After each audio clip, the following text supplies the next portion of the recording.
The throne chamber of Aurelian Prime had never been so silent. Hundreds of guards stood in perfect formation, their ceremonial armor gleaming beneath the crystalline ceiling. Generals from half a dozen star systems lined the hall, rigid and alert.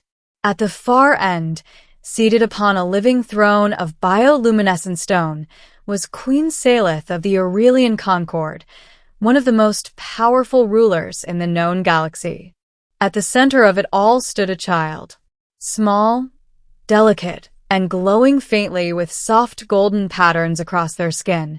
The child was the future of the Concord. Born only weeks earlier, the royal heir had already become the focus of prophecy, politics, and fear.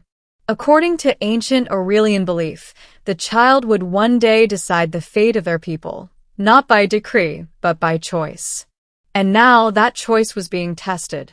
One by one, the most powerful figures in the empire approached. A general knelt, extending a hand adorned with medals earned in a dozen wars. The child recoiled, light flickering nervously across their skin. A priestess followed, her voice soothing, her presence calm. The child turned away. Even Queen Salith herself rose from her throne, descending the steps with measured grace.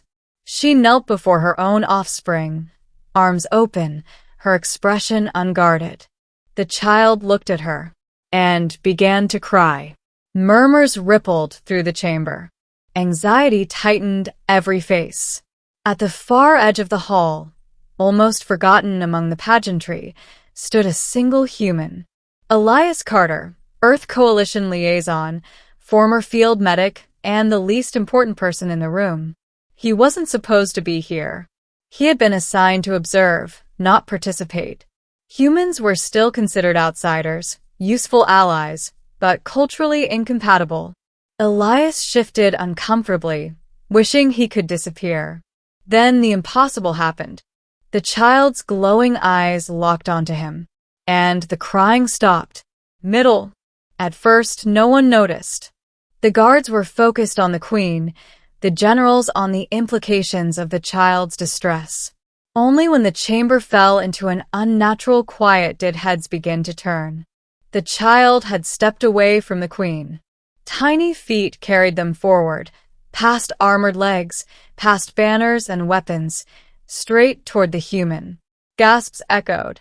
"Stop the child," a general hissed.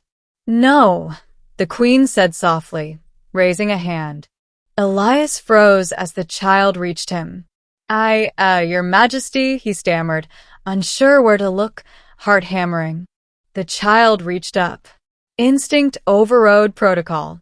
Elias knelt. The child placed both small hands on his face.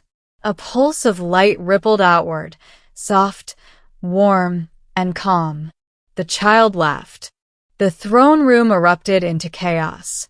"That's impossible," one advisor whispered. "The heir rejected the queen," another said in disbelief. Queen Salith stared, unreadable. "Human," she said, her voice cutting through the noise. "What did you do?" Elias swallowed. "Nothing. I swear. I just stayed still." The child leaned into him, pressing their forehead gently against his chest. The glowing patterns across their skin stabilized into a serene, steady rhythm. Aurelian scientists rushed forward, scanning frantically.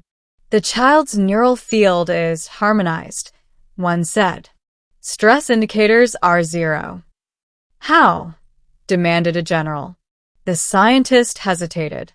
"It appears the human's presence is regulating the child's bioempathic state." All eyes turned to Elias. He felt suddenly very small. "I'm not special," he said quickly. "I used to be a medic. Kids, they just need to feel safe." Queen Salith descended the steps slowly. "Safe," she repeated. She studied Elias, then her child, who clung to him without fear. "Remove the guards," the queen ordered. The hall fell silent again.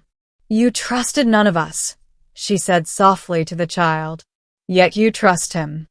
The child responded by curling closer to Elias. The queen straightened. "Human," she said, "you will remain." Middle, understanding the choice. The hours that followed rewrote centuries of tradition.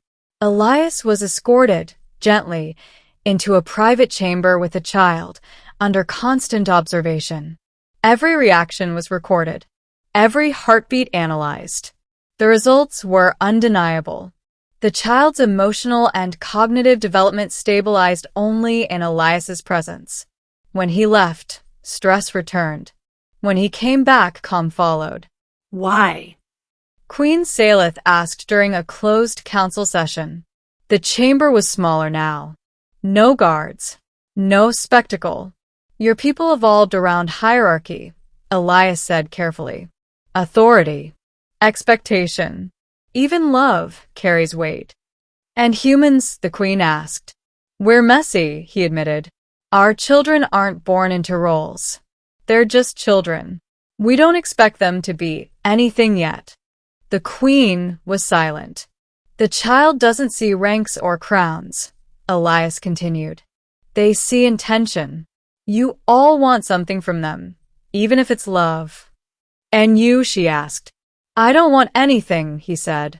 I just don't want them to be afraid. The truth hit the room like a shockwave.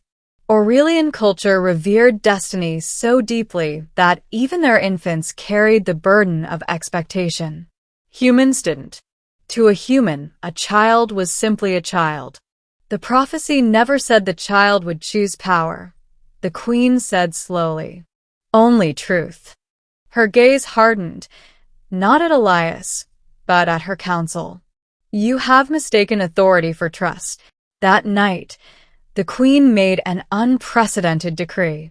Elias Carter was named guardian by choice, a title never before held, one that placed him outside all political hierarchies. He would remain with the child, not as a servant, not as a subject, but as a constant, middle, threat, and test. Not everyone accepted the decision. 3 days later, alarms screamed through the palace.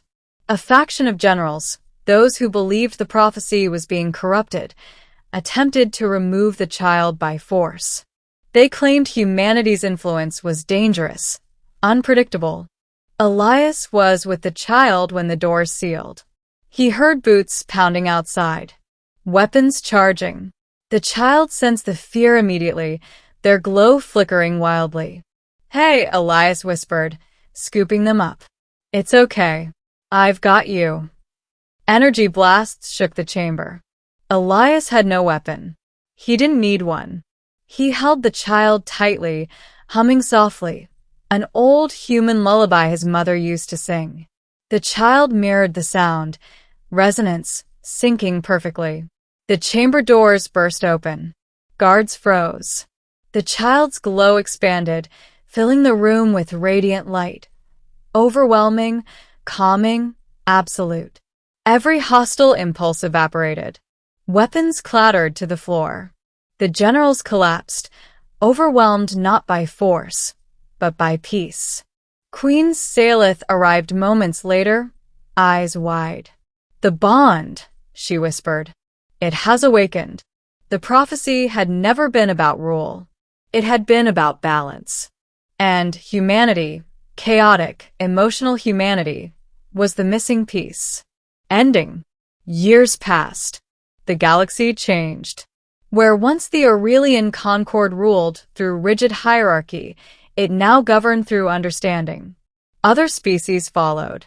Human advisors became common, not as commanders but as mediators. And the child grew.